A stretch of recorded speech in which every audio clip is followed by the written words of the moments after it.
आग तो आएंगे घर कई जद में, यहाँ पे सिर्फ हमारा मकान थोड़ी है। दोस्तों, इतिहास में नजर डाली जाए तो ये बात सामने आती है कि जितनी भी बड़ी बड़ी सल्तनतें और साम्राज्य दुनिया में कायम हुए वो हमेशा असाबिया की वजह से ही कायम हुए थे, और बाद में जब उनका पतन हुआ तो वही असाबिया ही एक बड़ा कारण बना। अरब मुसलमानों की मिसाल ले ले, जब इस्लाम का संदेश अरबों तक पहुंचा तो उनकी तादाद बहुत कम थी। आसपास के साम्राज्य और ताकतें अरबों से बहुत ज्यादा मजबूत थी। उनके पास ना कोई सैन्य ताकत थी, ना हथियारों का जखीरा था और ना ही कोई खास तकनीक थी। फिर भी अरबों ने चंद सालों के अंदर पर्शियन और रोमन साम्राज्य को ध्वस्त कर दिया। ये इसलिए मुमकिन हो पाया क्योंकि उनके पास असाबिया थी, यानी एकजुटता और सामूहिक भावना। आज के अमेरिका में भी असाबिया पर चर्चा हो रही है, तो चलिए जानते हैं कि ये असाबिया आखिर क्या है। इब्ने खल्दून को क्यों याद किया जा रहा है और उनकी वो थ्योरी क्या थी जिसने आज के सबसे बड़े सुपर पावर अमेरिका के लिए खतरे की घंटी बजा दी है? ये सवाल हम आज जानेंगे।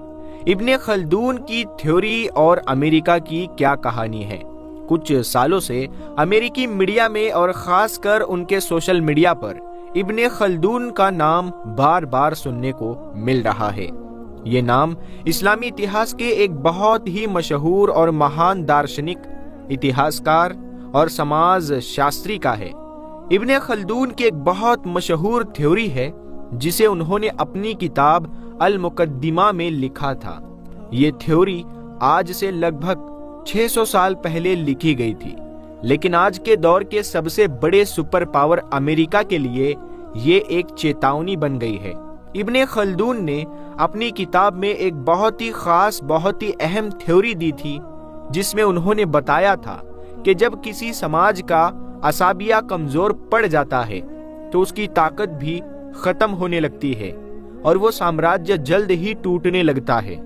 आज अमेरिका में इस थ्योरी को लेकर गंभीर बहस हो रही है क्योंकि बहुत से अमेरिकी एक्सपर्ट्स मानते हैं कि अमेरिका का असाबिया अब कमजोर हो चुका है और इससे अमेरिका को दुनिया में दबदबा कायम रखना मुश्किल हो सकता है। सबसे पहले दोस्तों, हम जान लेते हैं इब्ने खल्दून के बारे में कि इब्ने खल्दून कौन थे और उनकी थ्योरी क्या थी। इब्ने खल्दून का नाम था अब्दुल रहमान बिन मोहम्मद इब्ने खल्दून। वो 27 मई 1332 को ट्यूनिस यहाँ पर पैदा हुए थे। उनका जन्म रमजान के महीने में हुआ था और यही वो महीना है जब इस्लाम में रमजान का महीना पाक माना जाता है। इब्ने खल्दून न सिर्फ एक मशहूर इतिहासकार और दार्शनिक थे, बल्कि उन्हें समाज शास्त्र, आर्थिक विकास और जनसांख्यिकी यानी डेमोग्राफी के क्षेत्र में बहुत अहमियत दी जाती है। इब्ने खल्दून का सबसे अहम और मशहूर काम उनकी किताब अल मुकद्दिमा है, जिसे अंग्रेजी में इंट्रोडक्शन के नाम से जाना जाता है। इस किताब में उन्होंने समाज, संस्कृति, इतिहास और राजनीति पर गहरी सोच दी है। उनकी 3 बड़ी थ्योरी है। असाबिया यानी सोशल यूनिटी, सामाजिक एकता, और दूसरा है राजनीतिक सत्ता और संघर्ष, और तीसरा है सामाजिक और आर्थिक विकास। आज हम खास तौर पर असाबिया की थ्योरी पर ध्यान देंगे क्योंकि यही वो थ्योरी है जो आजकल दुनिया के सबसे ताकतवर देश अमेरिका के लिए एक संकट का रूप ले चुकी है। तो असाबिया क्या है? असाबिया एक अरबी शब्द है जिसका मतलब ये है कि समाज में एकता और सामूहिक भावना। ये वो ताकत होती है जो किसी भी समाज या राष्ट्र को एकजुट रखने और उसे अपने लक्ष्यों को हासिल करने और उसकी तरफ बढ़ने की हिम्मत देती है। असाबिया से मतलब ये है कि सिर्फ एकजुटता से ही नहीं, बल्कि ये एक ऐसी ताकत है जो लोगों को एक लक्ष्य यानी एक गोल पर एकत्रित करती है, एक साथ लाती है और उन्हें अपनी पहचान और उद्देश्य के लिए संघर्ष करने का हौसला देती है। असाबिया की ताकत से ही कोई समाज या कौम एकदम बहादुर और महान बन सकती है। अगर इतिहास में हम नजर दौड़ाए तो असाबिया का जो असर है वो हमें इस तरह से देखने को मिलता है इतिहास की अगर बात करें तो हमें यह देखने को मिलता है कि जिन भी देशों या साम्राज्यों में असाबिया मजबूत थी वो साम्राज्य दुनिया पर राज करते थे। अरब मुसलमानों की मिसाल ले लो। जब इस्लाम शुरुआती दौर में था, अरबों तक पहुंचा, तो उनका सामना दुनिया की सबसे ताकतवर रोमन और पर्शियन साम्राज्य से हुआ। और उस वक्त मुसलमान तादाद में और हर चीज में बहुत कम थे। फिर भी अरब मुसलमानों ने अपनी असाबिया यानी जो उनका रिलीजन था, जो इस्लाम धर्म था, उसके बलबूते पर उन्होंने पर्शियन और रोमन एम्पायर जैसे बड़े बड़े साम्राज्यों को ध्वस्त कर दिया। अगर ओटोमन साम्राज्य यानी सल्तनत उस्मानिया की तरफ देखा जाए तो उसकी भी यही कहानी है। एक छोटा सा तुर्क कबीला यानी काई कबीला, जिसके पास कोई बड़ी ताकत नहीं थी, खुद का घर नहीं था, खुद को रहने के लिए वो जमीन नहीं ले पा रहे थे, लेकिन असाबिया की ताकत ने उसे दुनिया के सबसे बड़े साम्राज्य में बदल दिया। अब बात करते हैं कि क्या आज के अमेरिका में असाबिया की ताकत मौजूद है। अमेरिका आज दुनिया की सबसे बड़ी और ताकतवर सेना का मालिक है, लेकिन क्या आज अमेरिकी समाज में वही असाबिया है जो पहले थी? क्या अमेरिका में असाबिया कमजोर हो चुका है? तो आज के अमेरिका में समाज में बहुत सी बुराइयां और समस्याएं बढ़ रही है, जैसे नस्लवाद, आर्थिक असमानता, अमीर अमीर हो रहा है तो गरीब गरीब हो रहा है, वहां की संस्कृति की विविधता और राजनीतिक मतभेद अमेरिकी समाज को अंदर से ये चीजें कमजोर कर रही है। काले गोरे का जो फर्क है ये उस अमेरिकी समाज को अंदर से खोखला कर रही है। अमेरिकी समाज अब पहले की तरह एकजुट नहीं है। वहां अलग अलग नस्लों, धर्मों, संस्कृतियों और लक्ष्यों के लोग रहते हैं जो एक दूसरे से जुड़े हुए नहीं हैं। आज के अमेरिकी समाज में ये बात कभी नहीं देखी जाती थी कि लोग अपने देश, संस्कृति या धर्म के लिए एकजुट होकर किसी संघर्ष में भाग ले। अब ज्यादातर लोग अपने व्यक्तिगत फायदे यानी अपनी पर्सनल फायदे और अपने स्वार्थ के लिए जीते हैं और समाज में कोई अपना गोल नहीं रखते। अमेरिका के लिए इब्ने खल्दून की असाबिया थ्योरी एक चेतावनी बन चुकी है। अगर अमेरिका का असाबिया कमजोर हो गया है तो ये उसके भविष्य के लिए बहुत ही खतरनाक हो सकता है। इतिहास में हमने देखा है कि जब कोई साम्राज्य या समाज अपनी असाबिया खो देता है तो उसकी ताकत और उसका प्रभाव भी खत्म हो जाता है। आज की अगर मौजूदा दुनिया पर भी नजर डाली जाए तो आप देखेंगे कि जितने भी देश बड़ी तेजी के साथ तरक्की कर रहे हैं या बड़ी तेजी के साथ ऊपर गए हैं तो उनमें यही फैक्टर पाया जाता है असाबिया का। मिसाल के तौर पर चाइना के अंदर चाइनीज नस्ल का फैक्टर पाया जाता है, जबकि इंडिया के अंदर नेशनलिज्म का फैक्टर पाया जाता है।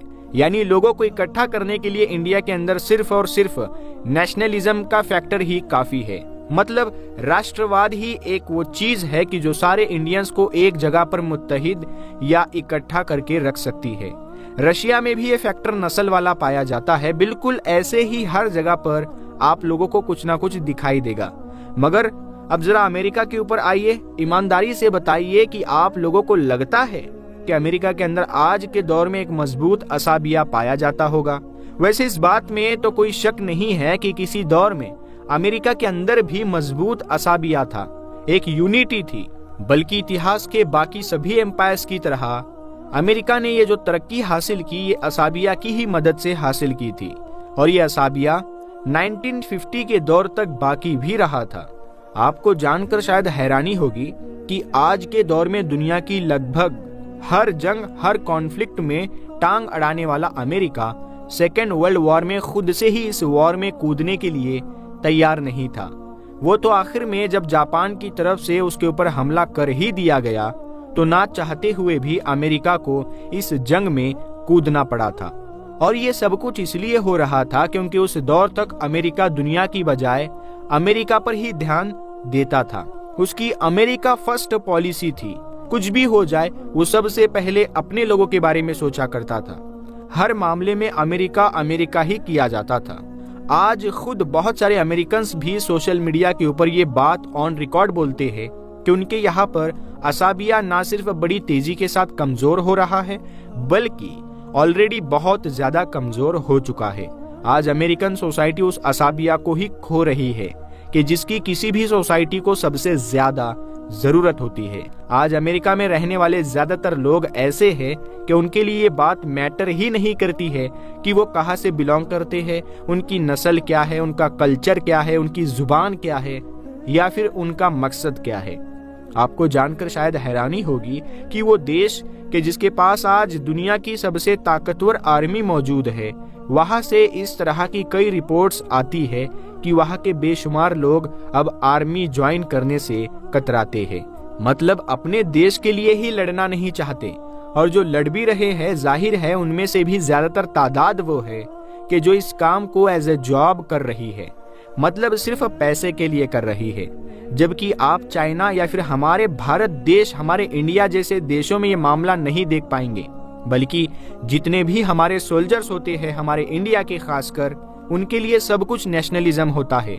मतलब देश भक्ति ही वो चीज होती है कि जो उनके दिमाग में ये बात डालती है कि उनको आर्मी ज्वाइन करना है। तो आपने देखा होगा कि कुछ भी हो जाए अमेरिका हर चीज में टांग अड़ाता है। अमेरिका अपने देश में ज्यादा ध्यान देने की बजाय बाहरी मुल्कों में अपना ज्यादा ध्यान खपाता है। इससे अमेरिकन लोगों की जिंदगी पर फर्क पड़ रहा है, क्योंकि ज्यादातर ऐसे रिसोर्सेज, ऐसा बहुत सारा मालो दौलत कि जो अमेरिका के लोगों पर इस्तेमाल हो सकता है, वो बाहर की जंगों में फूंक दिया जाता है। मगर फिर भी ये सब कुछ होता रहता है क्योंकि अमेरिका में वो चंद लोग के जो ऊपर बैठे हुए हैं वो ये सब करना चाहते हैं, वेपन इंडस्ट्री के लिए या फिर बाकी अपने फायदे के लिए।